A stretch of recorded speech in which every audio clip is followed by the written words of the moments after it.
Have you ever made a VTuber model and just felt like it was way too stiff? Or tried to open the physics menu and just felt completely overwhelmed? Well, I'm here to help. Hey, I'm Ray, and I'm an award-winning VTuber artist, and today I'm going to teach you how physics works in Live2D. Let's get started! So the first thing I'll get started with is I'm going to go ahead and explain the physics window itself. We're going to go ahead and start here because there's a lot of different aspects of the physics window that are important to understand in order to understand the differences between how you might go about rigging your physics. So we'll go ahead and start from top left and go from there. So the first thing that we see is the angle and position ranges for the minimum and maximum. When it comes to physics, I'm going to end up using a few terms that are physics-y, but don't worry, there's nothing too actually mathy that's going to happen here today, I promise.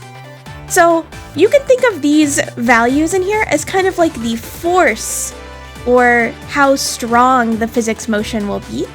The default numbers here are -10 and 10, and for a lot of stuff, that's totally fine.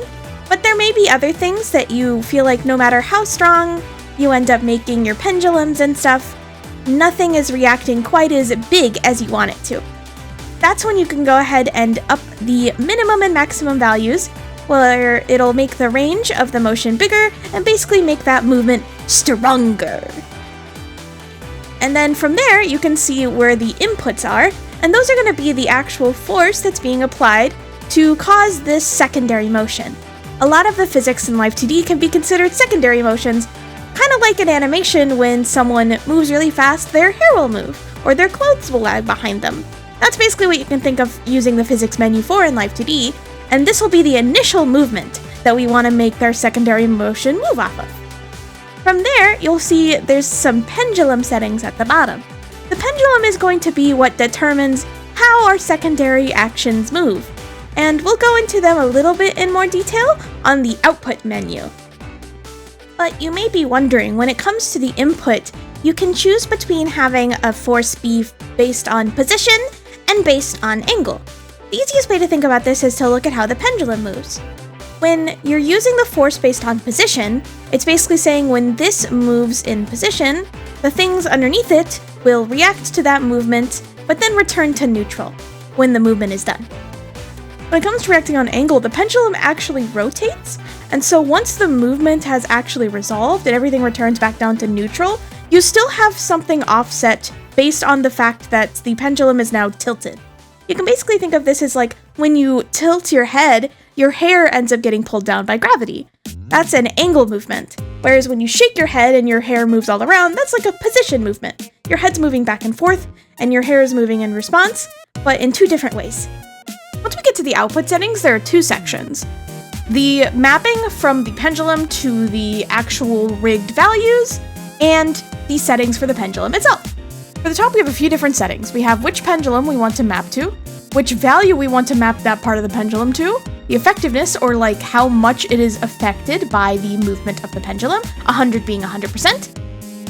Reflect, meaning do the inverse of whatever the value you're receiving is. Basically, like if you get 10, you go to -10, and vice versa. Basically, it's, just reversed. And then we have scale and output value. The output value is a percentage of how much of the rigged value you're currently moving along. If you go too much higher than 100%, it can start to glitch out and get really messy and cause a lot of issues, so I don't recommend having your output go above 100 if you can help it. And then the scale is how much you're kind of multiplying the values to map to that output maximum. However much your pendulum moves, it may not always hit the maximum output with the scale set to 1, so we can adjust that as we need. And that's what the increase output and decrease output buttons are for. Essentially, when you move your mouse and it's affecting the input value, say angle X, you'll see that the output maximum will update based on what output it's seen so far. And so you can hit increase output to automatically scale based on those highest numbers, and decrease output if it's going too high as well. Reset magnification will reset that scale back down to 1, and reset output maximum will again reset that output maximum that we've seen so far. So if you're like, oh, I had a setting that rated it really high, but now I've changed it, you can hit reset output maximum to just kind of start over seeing how strong it is now. When it comes to all of the settings for the pendulums, I think the easiest way to determine how each of them work is to show them in practice. So what's been going on behind this window is me rigging some little example lines. So let's check in on past me now. So in these examples that I'm rigging in the background, I wanted to talk about the two different ways that we can do physics rigging before we get into the nitty-gritty of the pendulum details. Now, these lines that I'm rigging here use both the manual physics rigging method and skinning. So for manual physics rigging, I use layers of deformers to kind of handle different sections of the movement so that I don't have to worry about corners. You could also do this with one deformer and have your physics settings be blend shapes. I'm just bad at blend shapes, so I'm scared of them. I need to get better at them though. But essentially what I do is I take the largest movements and kind of go smaller as we go down on the different physics settings, and then once that's all done, I rig them into the physics menu. Skinning, on the other hand, is where you take a series of rotation deformers and place them along your art mesh, where it'll cut the art mesh up and apply glue to where the joints end up becoming so that it can keep the art mesh pieces together but allow them to kind of warp and stretch to create that wiggly movement. The more rotators you have, the more parts of animation you'll have, so the more you can kind of create those curves and more nuance to your physics movement, and then have it generate the physics parameters for you. The larger that you end up creating that range of motion, the larger the range of motion will be. So if you set it to the default of 30, it'll be pretty average, but then if you set it to like 60 or something, it can end up with a wider range of movement. I ended up rigging a bunch of examples of physics things, and those files of my example rigging will be available, and there's some examples of skinning in there. I can also provide these lines if anyone's interested. But essentially, I rigged all these lines to kind of show the difference between what all of the settings do, and we have the skinning and default versions available so that you can kind of see the default, and then you have the one that I'm changing in the middle. So we're gonna go ahead and recover the input settings really fast, now that I can show you the differences of all of these values before we jump back into the output settings. I'm gonna go ahead and change it to angle, and you can see that it's, got that little bit of sway based on the angle changing, but then once the movement stops, we still keep that kind of offset. You keep the kind of secondary motion, but once everything's all said and done, it is continued to be influenced by that motion versus position, where it stops.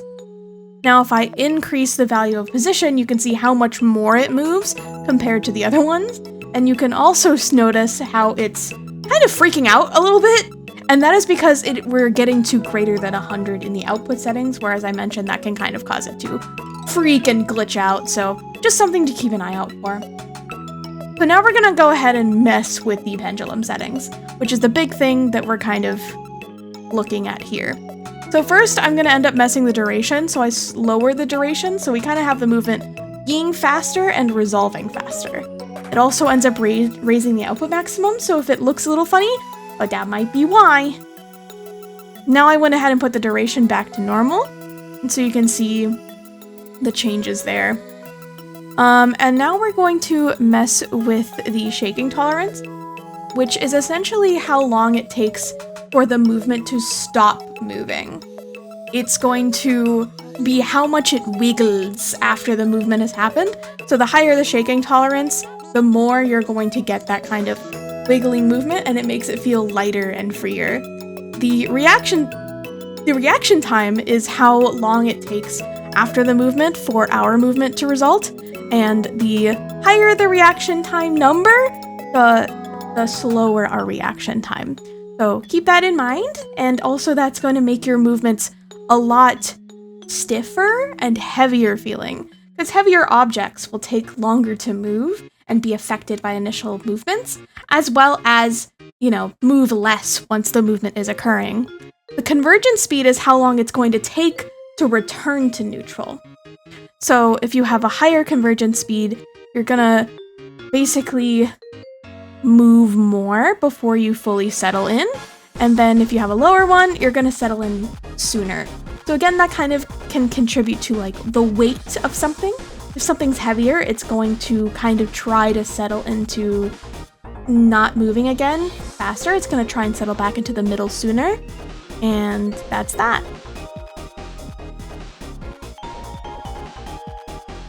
So to now put what we saw into words, let's go over those output pendulum settings really quick one more time. The duration is going to be kind of like the delay / length of this movement. You can think of the duration as kind of how long it's going to wait until it sees input again. So the smaller your duration, the faster the movement is going to attempt to resolve, but also the sooner where it'll take force again. So if you have a shorter duration, you're going to have the output be more and more affected by the movement, so it can lead to physics kind of overlapping and kind of multiplying in on itself. So keep that in mind if you end up with something that kind of starts glitching out when you move a lot. That could be that your duration is too low. Generally, I keep the default to 10 or around 10.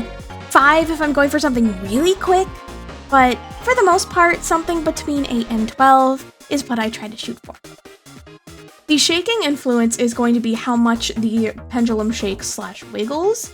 So this is going to determine how much it will continue to move once the main movement is done. This is going to be how much it will take before it fully rests, how much it's impacted by the movement ahead, and how much it will kind of pass that movement along.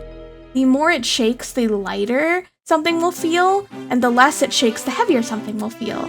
I usually keep it between 0.8 and 1, because anything much higher, the program doesn't even support it, and anything much lower than that, and you start to really lose any shake whatsoever, and the pendulums below kind of stop being affected. I usually keep it on a normal day, like 0.9 to 0.5, but for extremes, 0.8 to 1. The reaction time is going to be how fast the initial movement from the physics to impact the physics below them.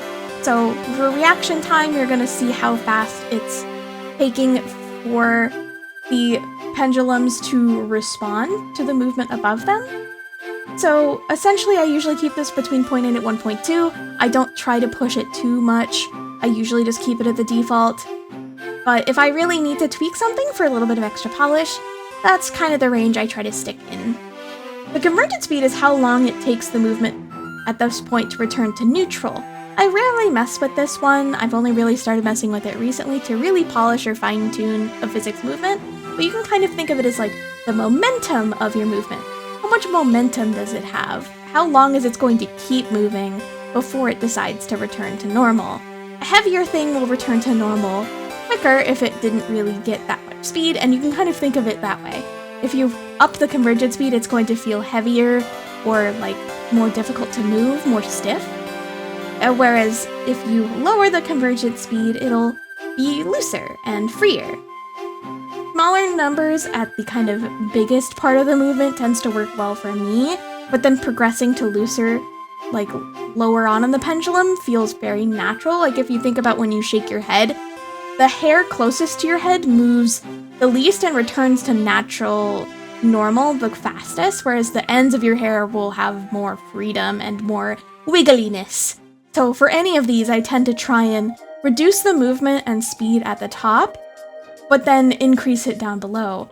I also may have the durations extend longer and longer as it goes down as well. That just kind of helps it feel more natural progression.